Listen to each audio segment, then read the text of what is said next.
Hi, I'm Ramsin Benyamin. I'm from Millennium Pain Center in Illinois, and I've been practicing interventional pain for about 21 years.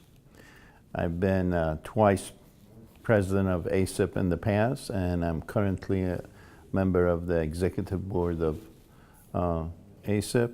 And here we are in Orlando, Florida, during one of the courses that ASIP holds during the year to promote education.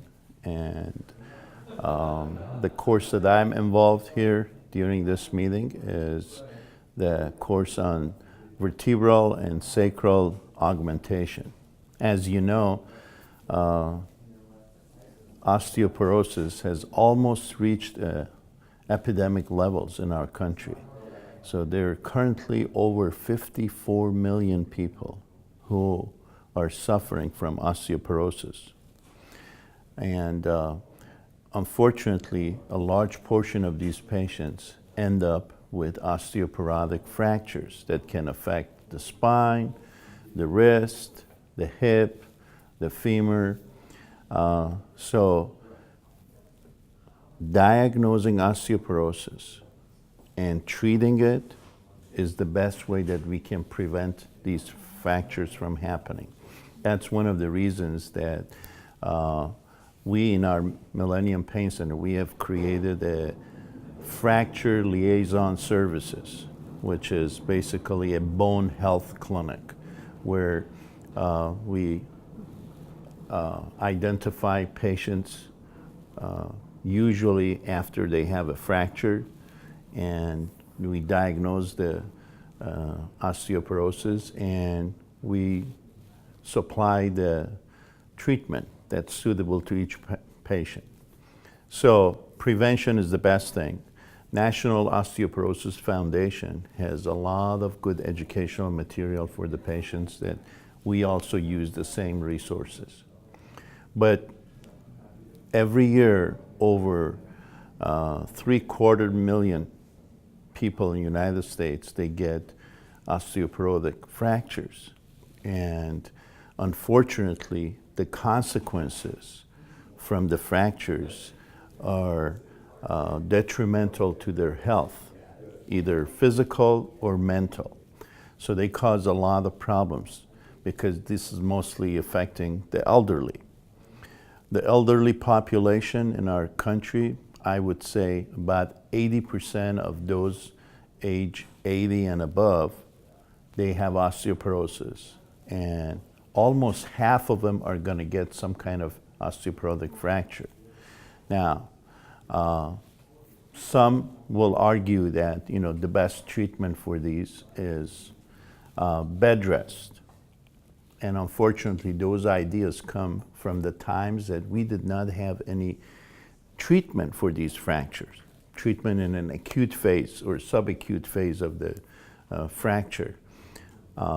Therefore, these patients would end up in a nursing home with opioids and have the consequences of bed rest, which by itself is a risk factor for more loss of bone density. Based on numbers, every week you can use about 2% of your bone density if you're doing bed rest, and also 2% muscle wasting. So therefore, it's real important we diagnose these fractures and we treat them to prevent the consequences that result from not treating them and putting them on opioids. So until early 90s, we had no treatment for these fractures. But nowadays, we have these treatments that come in different forms. But the bottom line is that you inject some kind of cement inside the fractured bone. And by doing that, you not only stabilize the bone and treat the pain, but also sometimes you can help maintain the height of the spinal column so that they don't become kyphotic. So restoring mobility and relieving pain are the main goals of these treatments. Now, there is vertebroplasty that could be done, and there is vertebral augmentation as general, which kyphoplasty is one of the techniques for vertebral augmentation. Now, fortunately, the last couple of years, Medicare has also recognized that we can do the same thing for sacral insufficiency fractures that happen sometimes for patients with osteoporosis. So now we can offer that as a treatment. And these treatments could be performed in an office surgery suite. And it's a same-day procedure. It could be done with just light sedation, and there's no incisions involved, and patients leave same day. As far as the evidence for these procedures, last time I checked, there were over 3,500 articles published on vertebroplasty and over 2,000 articles published on kyphoplasty. So there is abundance of literature in support of these procedures helping these patients. In my opinion, this is the most gratifying procedure that a pain doctor can do. So there are some. A few years ago, we had 2 articles that were published in New England Journal of Medicine, unfortunately, flawed studies that proved that there was no benefit for these treatments. But in contrast, we have tons of other studies, as I mentioned, thousands of reports, large case series of 1,000 patients, 800 patients that show that these procedures work. So we're here, we're teaching these procedures, and as part of the training here, we're also teaching a relatively new concept that involves treatment of metastatic tumors to the spine. And we treat these with radiofrequency followed by vertebral augmentation and cement installation in the spine. This is a relatively newer concept that is not used as much, unfortunately, but the results are much better than just radiation alone. Usually these patients, they have a lot of pain in their spine, and radiation takes sometimes a couple months or 3 months to give them pain relief. But with this procedure, we can achieve pain relief within days, and that's very gratifying. So prevention, as I said, is the most important thing. That's where we can, osteoporotic fractures, they cost Medicare $22 billion a year. And I think we as physicians, we are responsible in identifying patients and treating them. So that's the function of fracture liaison services that can help to identify these patients before they have fractures. Patients who have a history of osteoporosis in their family. Unfortunately, this disease affects women more than men. And patients who have history of thyroid disease, patients who have had hysterectomy in the past, patients who are over age of 80, patients who have had been on, let's say, this proton pump inhibitors. That's one of these are all risk factors. Patients who smoke a lot, patients who drink a lot, patients who have diabetes.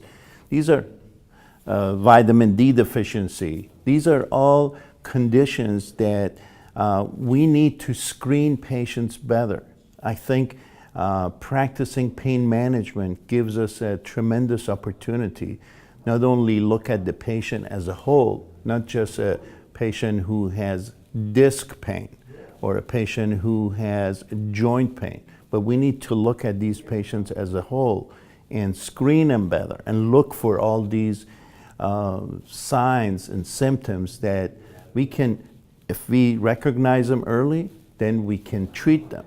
Unfortunately, if you look at Medicare data that they have looked, only 22% of patients who have had fracture within the first year, only 22% of them were tested for osteoporosis and were treated. So that means we have a tremendous job to do, and we look at it, we pain doctors look at this as an opportunity that we can help screen and treat these patients, prevent it, but at the same time, we have the tools to treat the fracture if in case they develop fracture. So there's two infamous studies that were published in 2009 that basically dampened this treatment, and a lot of family doctors unfortunately believed those flawed studies. So the studies looked at 1 year outcome.